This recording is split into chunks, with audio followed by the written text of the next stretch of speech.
কৃষ্ণনগরের রাজবাড়ির সঙ্গে ওতপ্রোতভাবে জড়িয়ে আছে মহারাজা কৃষ্ণচন্দ্রের নাম। রাজবাড়ির লাল হলুদ রঙের সিংহদুয়ারের গায়ে পঙ্খের কাজ। চলুন ঘূর্ণির মৃৎশিল্প দেখতে। সারি সারি দোকানের আলমারি জুড়ে নানান রকমের পুতুল। দুর্গা, কালী, লক্ষ্মী, সরস্বতী, গোপাল ভাঁড়, রবীন্দ্রনাথ ঠাকুর, মাছওয়ালা, মেম সাহেব, মিকি মাউস, কি নেই।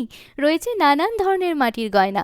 ঘুরে নিন শতাব্দী প্রাচীন ক্যাথিড্রাল চার্চ, চার্চ লাগোয়া ঘড়ি মিনার, গির্জার দেওয়াল জুড়ে বড় বড় তৈলচিত্র, যিশুর জীবন কাহিনী ও বাণী। চার্চের উল্টো দিকে তৈরি করা হয়েছে খ্রিস্ট মন্দির।